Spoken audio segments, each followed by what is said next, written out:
There's an interesting relationship between teacher and student, even when it doesn't make sense. But sometimes, not making sense is exactly what makes it interesting. Take wrestling for example. While some mentor-pupil pairings make sense like Stu Hart and his son Bret Hart, there are a lot out there that you might find surprising. And those are the topic of this episode, because today, Dave knows 7 wrestlers who had surprising trainers. Okay, before we begin, let me just say that wrestlers often have multiple teachers throughout their career.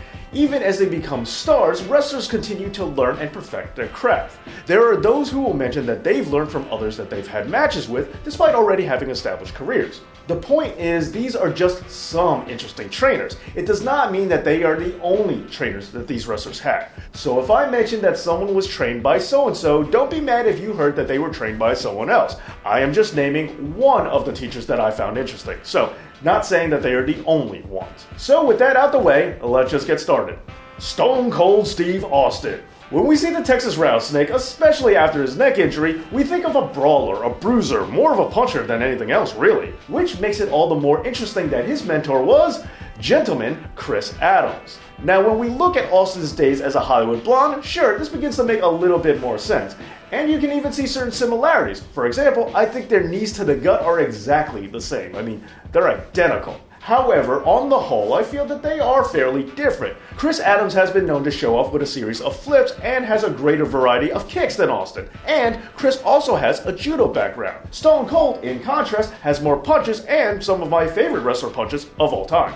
Mark Henry. When we see the big man that is Mark Henry, we could easily see another beast showing him the ropes. However, when the WWF signed the World's Strongest Man and wanted to see him go from weight training for the Olympics to training for the ring, surprisingly, it was Stu Hart from the Dungeon that got the call. Now, the Dungeon has trained some of the most elite wrestlers to ever hit the professional wrestling circuit, so the powerlifting wrecking ball that is Mark Henry doesn't really seem to fit this mold. However, Henry himself has said that he's aware of how a man of his carriage looks doing moves as simple as a headlock. Henry is totally self-aware that there are just certain things that you can't do because they don't look right when they're done by big men. So even with all the training and moves that get taught in Calgary, Alberta, Canada, for the sake of presentation, Mark Henry keeps his knowledge at bay. Tyler Breeze. When we find ourselves laughing at Fashion File skits or seeing Breeze's heavy character work, some might be shocked to know that he was trained by a man who has almost nothing but business going on. Lance Storm. Storm opened his own school after stepping away from the ring, and Breeze was one of his school students. Now, when we analyze both of their games, we see how different they really are. Breeze uses a lot of kicks and chin locks and likes to keep things at a start and stop pace. Lance Storm, on the other hand, employs a lot of chain and keeps things going at a faster pace. And while Lance Storm does have very educated feet as well, his holds and grappling are much more apparent when compared to his pupils. Triple H. When we think of Hunter Hearst Helmsley, especially in his early WWF days as an aristocratic snob, the last person who you would ever think to be his trainer would be a rugged monster of a man. But that's exactly who taught the game his game. Killer Kowalski. Kowalski opened up a school upon his retirement and has trained many famous names. And during his time in the ring, Kowalski often got overlooked for his ring work, mainly because he was just so good at playing a fearsome brute. Now, Triple H is a pretty big guy himself, but he's not quite the size of his mentor. Furthermore to that, Kowalski was great at using his specific body type to its advantage. He used a lot of moves that were accentuated by his lanky arms and legs. And despite Triple H occasionally letting his more menacing side show when he breaks out his sledgehammer, he still isn't threatening on the same level that Kowalski was. John Cena. To many, John Cena is the embodiment of the WWE and the WWE style. It's no secret that many wrestling snobs have turned their noses at John Cena's more simplistic style of wrestling, which is exactly why it might surprise many people to know that Big Fight John's teacher was one of the major names of the independent movement. Christopher Daniels. That's right, while people were complaining about how WWE and John Cena should be more like ROH, well, they're not as far removed as people would think they are. Daniels is referred to as one of the founding fathers of Ring of Honor, and even after their time together, Cena has still continued to mention how much he's learned from Daniels and speaks very highly of him, showing that his teachings did leave quite the impression on him. And it makes it just so surprising that the very same man who would set the foundation for Ring of Honor would also set the foundation for the Doctor of Thugonomics. Booker T.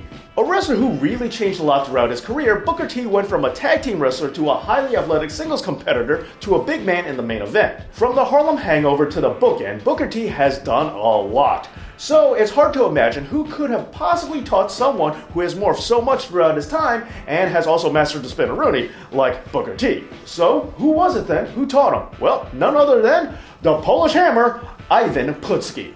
Now, Putski was not the tallest of guys, where Booker T is actually a pretty tall dude. On top of that, Putski had a career as a strongman after he retired from wrestling. Ivan's game showcased his strength more, where Booker T, on the other hand, especially in his early days, really took advantage of his agility and versatility. So the contrast in body types, along with their differences in style, make this a very interesting and odd pairing. Kane. Another man of unique size, Kane is in a class all unto his own. But class was exactly something that Dr. Isaac Yankem had to attend before he became a wrestler. Now, yes, you would expect Kane to have a mentor like The Undertaker or Big John Studd or, hey, even the previously mentioned Killer Kowalski. But nope, the man who trained the Big Red Machine is Dean Malenko. The man of 1,000 holds is a former cruiserweight and light heavyweight champion. Two things that you don't think of when you think of Kane. Furthermore than that, Malenko is one of the most gifted mat technicians to ever live, and Kane is not a wrestler known for having a diverse moveset. However, the most apparent sign of the two pairing up together might be from the fact that Kane has a lot of longevity throughout his career. Kane does not seem to have many of the ailments that come along with being a big man in pro wrestling. A lot of that probably comes from him knowing how to execute moves without putting unnecessary strain or impact on his body. Especially when you consider that this is a huge guy who has a flying lariat. No doubt that the Iceman had something to do with Kane being able to work just so safely. Well, there you go, just some interesting teacher-student combinations. But what did you think of this list, and do you know of any other odd fit mentor-pupil pairings? Let me know down in the comments, and don't forget to smash that notification bell so you can keep it here for all my latest videos, and to check me out over on Patreon and be a supporter just like Shockwave1209. Thank you so much for watching, and as always, this has been Dave Knows.